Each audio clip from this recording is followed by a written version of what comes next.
Hey guys, I'm Nyx, and I run Shadow Plane Art.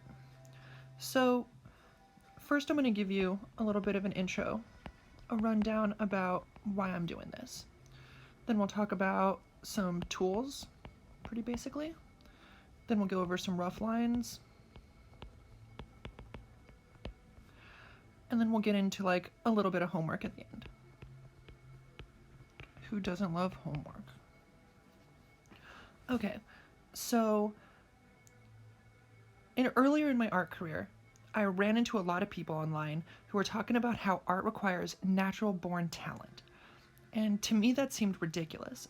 Art and the ability to make it seemed like a skill to be cultivated, and that with practice, you can become an artist. You can achieve the ability to make whatever you want, to bring your visions to life. And over the last few years, I've really found like that is the case.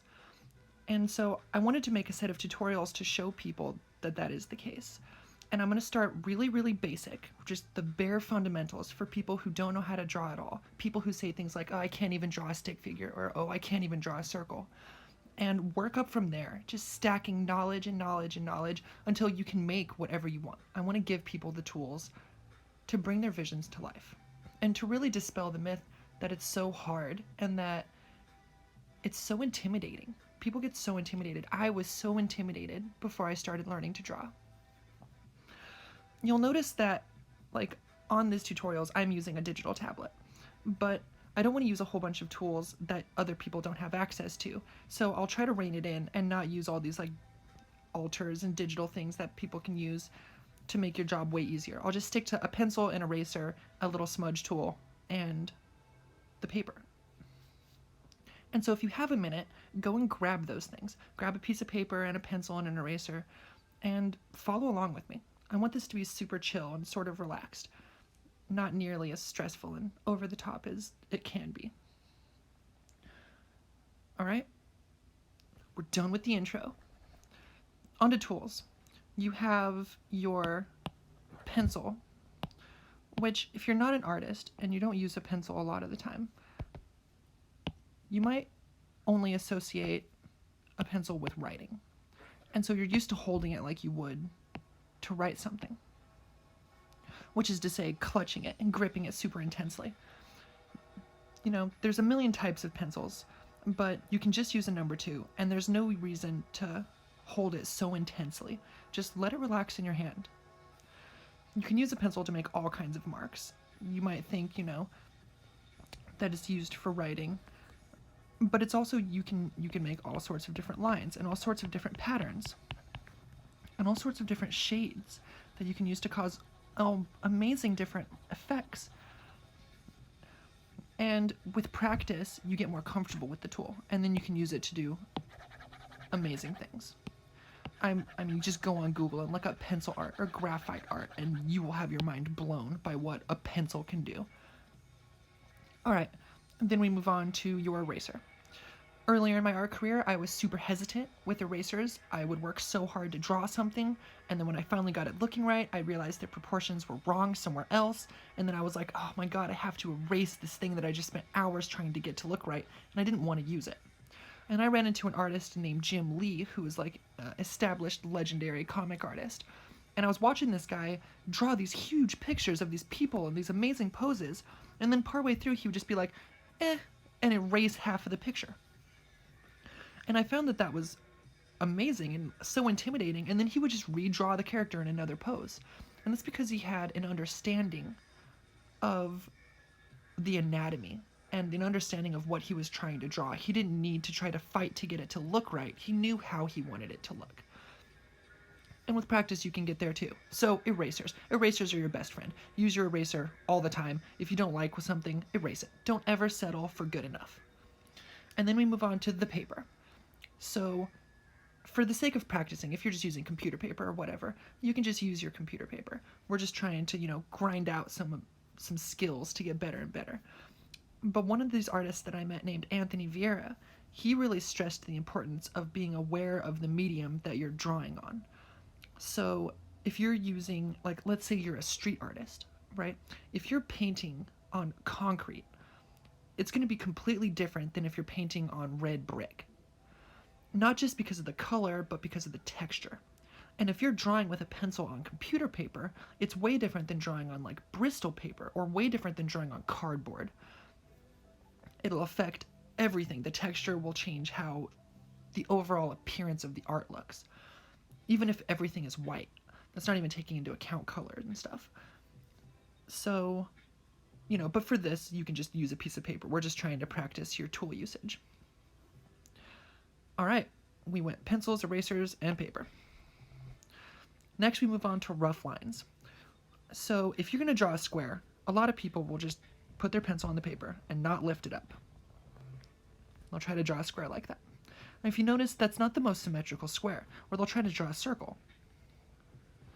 And when it's not even and when it's not right, they get discouraged. They're like, oh my God, I can't, I can't, and they'll draw a bunch, they're like, I can't draw circles or squares without them being correct.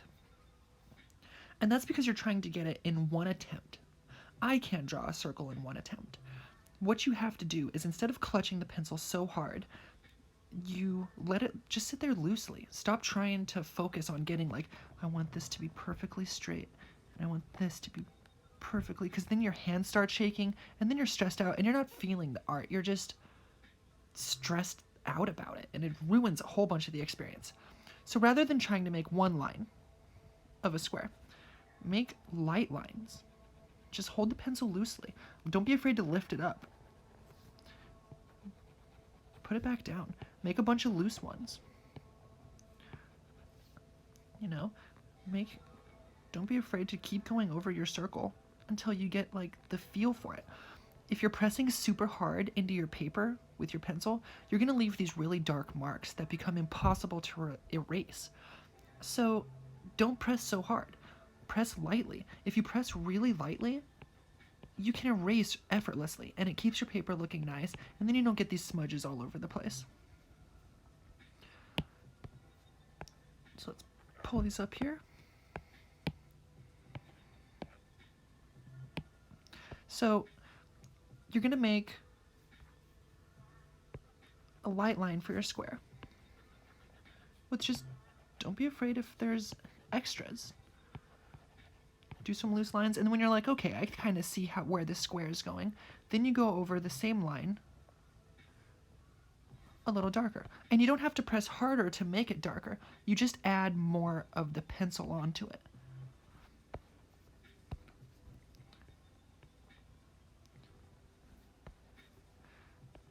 And then once you have a feeling for like, okay, I'm satisfied with that square. It's not exactly a perfect square, but honestly, you're rarely shooting for mechanical precision. And the weird irony is, even if you achieve mechanical precision, people online, or like artists and critics and stuff, will just tell you like, oh, it just looks like you made it on a computer. It doesn't look natural. There's no variation in it. You just made, a perfect, like if you're using a stencil or something, you just made a perfect circle. It doesn't look like a person drew it. It looks like a machine drew it. So don't get so hung up on the idea of perfection. You're never going to make something perfect. And if you do make something perfect, it doesn't look like a person made it.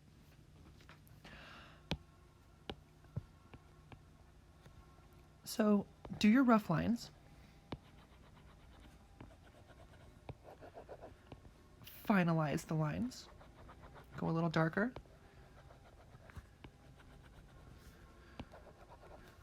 And then bust out your eraser. Your eraser is an invaluable tool. And when you get into like negative space and the difference between positive and negative space, an eraser becomes the greatest thing you ever had. But I'll go over that in another video. Anyways, rough lines, refining, eraser. That's your basic step. And you're going to feel like drawing a bunch of basic shapes is just the most elementary thing you can possibly do. And it is. But when you get into breaking down objects, every object in the world that you're going to break down can be broken down into a combination of basic shapes. Every person, a tree, anything you're looking for, you can look at it and go like, oh, here's an aspect of a circle, or oh, that looks sort of like a rectangle or a cube. And I cannot stress the importance of practicing your basic shapes and getting good at breaking down objects into basic shapes. Okay, rough lines rather than single lines. Relax rather than, desperately clutching. Quit getting so hung up on perfection. Rough lines are done. So I want to do exercises for each of these. It's not really homework, and you don't even have to do them. But if you're trying to get better at being an artist, then you got to get used to practicing. And so for your homework, for this most basic of tutorials, I want to go have you do a bunch of basic shapes. So using the same thing that we just discussed, do 3 circles, and just go really light, and then go a little darker, kind of shape it, figure out like how you want the circle to look, and then grab your eraser, and remember to go very lightly. Don't carve into the paper. You want to rough lines, you want to refine it, and then you want to erase the excess. And don't try to make it look perfect. Like, that is an acceptable circle. And then you want to make another one. So I want 3 circles, 3 squares,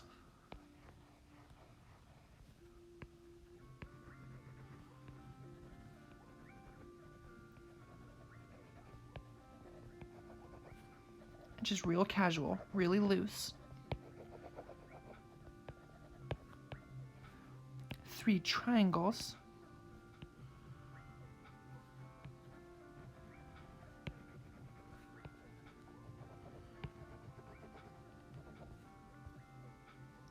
And 3 ovals. Ovals are very similar to circles, but they're different enough that they're worth practicing.